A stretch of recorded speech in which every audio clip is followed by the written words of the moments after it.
Okay, we are going to start on Lesson 5, Session 1, which begins on page 87 in your textbook.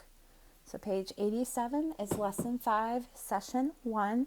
We're going to go through this fairly quickly. There's not a lot in terms of problems, but it's a foundational piece that helps us in lessons that are following after this.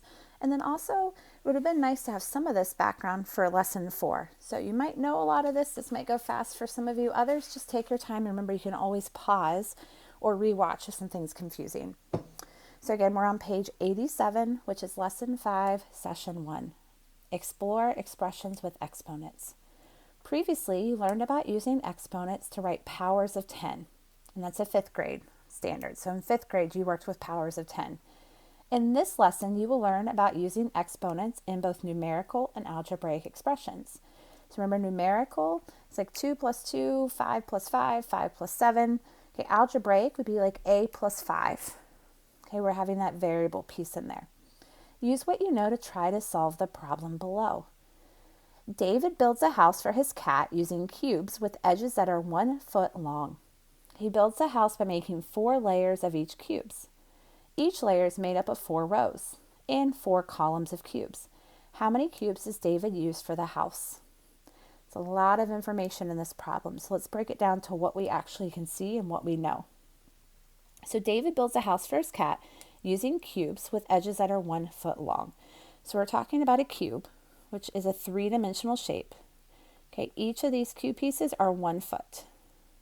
Okay, so we're talking about 1 foot cube pieces. So each side is going to be 1 foot. Okay, so we know that. We have that information for us. Make sure we stay here.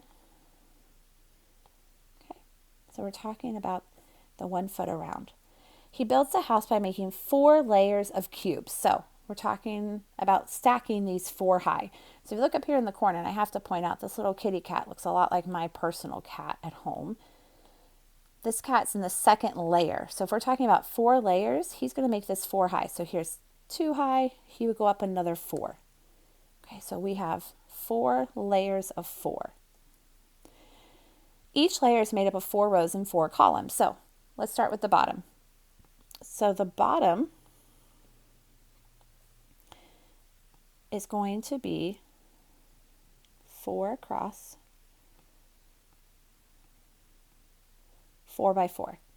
Okay, so 4 cubes across, 4 cubes across, 4 by 4. So my bottom layer, so this is just what I know so far. I'm not going through and solving anything. My bottom layer, how many cubes am I going to use in my bottom? I'm going to use 4 plus 4 plus 4 plus 4. Each row has 4 cubes. 1, 2, 3, 4. 1, 2, 3, 4. 1, 2, 3, 4. 1, 2, 3, 4. He is going to then layer that 4 times. So we're going to have 4 of these layers of 4 by 4 cubes. And my drawing, I know, is spectacular, but they're all 4 by 4s. So what can you say then? If it's the first layer is this, is my second layer going to be the same? Yes. So what is 4 plus 4 plus 4 plus 4? It's 16 cubes. Okay, so looking at this, if I have 16 cubes in one layer, how many layers am I going to have total? I'm going to have 16 plus 16 plus 16 plus 16, which gives me 64 cubes. So how many cubes does David use for the house? He uses 64. Now I have a cat, and I can't imagine my cat having a 64 layer cube of a house. If you look up in the picture, that just shows 4, 5, 6, 7 cubes. So imagine how large this house is. Now another strategy you could look at here is you could look at actually drawing the 3-dimensional side of this. Now I'm going to attempt this. Remember, drawing ability is not quite there, but I will attempt to draw our cube.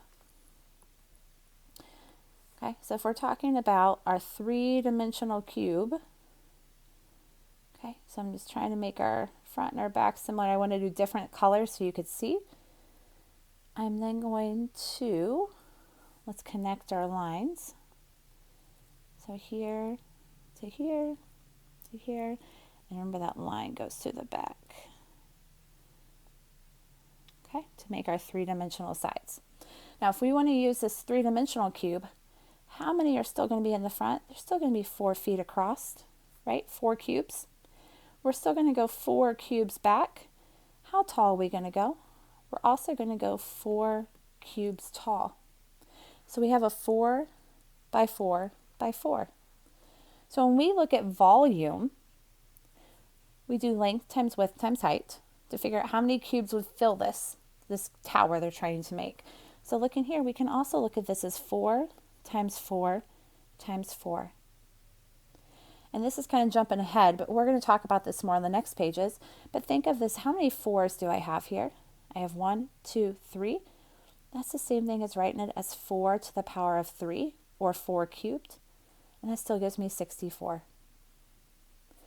If you solve it this way, 4 times 4 is 16. 16 times 4 is 64. Okay, so keep this in mind as we page. That is the exact same answer we got by doing the layers, and then over here with our 3D.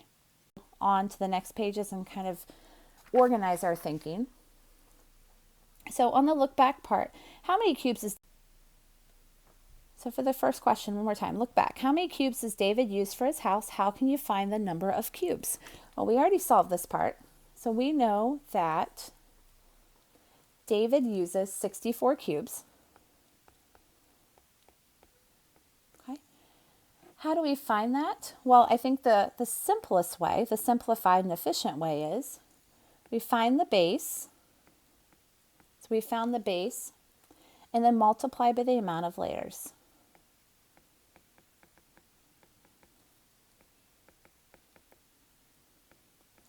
Multiply by the amount of layers. Okay.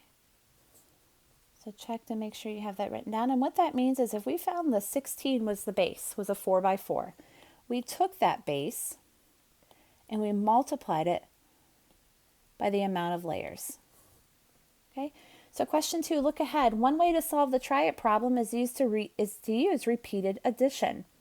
Another way is to use repeated multiplication. You can show repeated multiplication with an exponent. You have used exponents with powers of 10. Write the power 10 to the 5th as repeated multiplication. And they do give you an example here. So if you're thinking about 10 to the power of 5, how many 10s do you need? You need 5. So that would be 10 times 10 times 10 times 10 times 10. 10 to the power of 5. 1, 2, 3, 4, 5. You can also substitute an x's here, but if you remember back to lesson 4, we're trying to push away from those x's and getting used to representing a multiplication in different ways. Question B, you can also write powers with numbers other than 10 as the base. What are the base and exponent in the power 3 to the 8th? Okay, so let's start there. So 3 to the 8th, my base is my bottom number, which is what I'm multiplying, is 3. My power is the 8. So writing this as repeated multiplication, we're going to write it 8 times. 4, 5, 6, 7, 8. I'm doing a double check. 1, 2, 3, 4, 5, 6, 7, 8. So base is 3, power is 8. What are the base and exponent in the power 3 to the 1st? Write 3 to the 1st without an exponent. So this one here, we know our base is still going to be 3. Our exponent is 1. That exponent tells me I just have 1 3. So if I'm going to write this without a power, it's just going to be 3. 3 to the 1st power means I'm multiplying 3 one time, just 3. D, you can also use exponents with variables. Use the variable s to represent the edge length of a cube. Then the volume formula, v equals length times width times h becomes v equals s times s times s, or v equals s cubed, s to the power of 3. It's a lot of words, so let's look at this.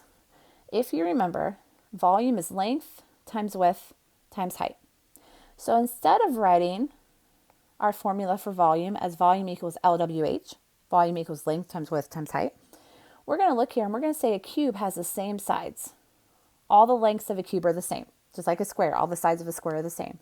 So instead of writing it length times width times height, we know that our unknown is S. So it's really going to be S times S times S. Or how many S's do you have? You have 3 S's, so S cubed. Okay, so moving on, the house that David builds for his cat is a cube with an edge length of 4. So that 4.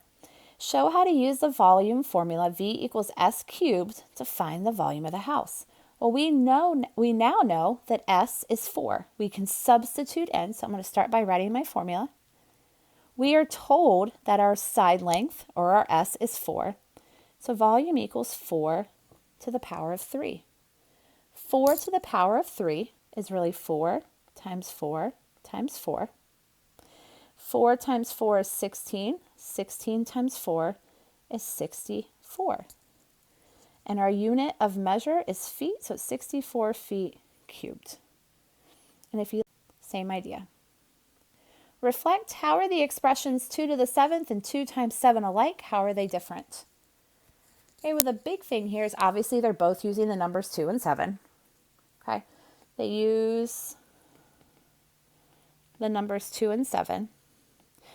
But that's where the similarities kind of end. And yes, they both are multiplication. So we could put that here.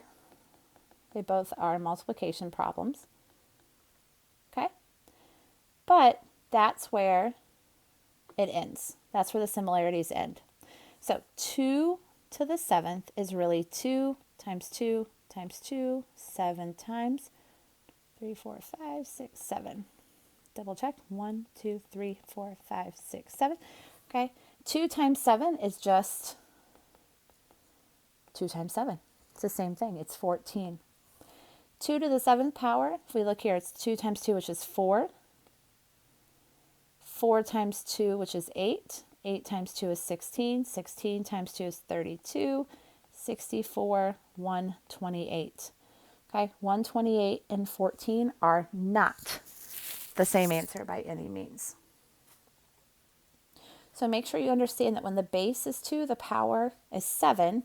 That does not mean 2 times 7. That means 2 7 times. That'll be the biggest mistake. Okay, on your own, you're going to do page 89 and 90. Page 89 is writing and evaluating expressions with exponents. Think about what you know about powers of 10. Fill in each box. Use words, numbers, and pictures. Show as many ideas as you can. Question 2. What power of 10 can you write to show the numbers of small cubes in the model? Explain. If you flip over to page 90, a restaurant keeps eggs in a rack that has 5 layers. Each layer has 5 rows with 5 eggs in each row. How many eggs does each 5-layer rack hold? Show your work.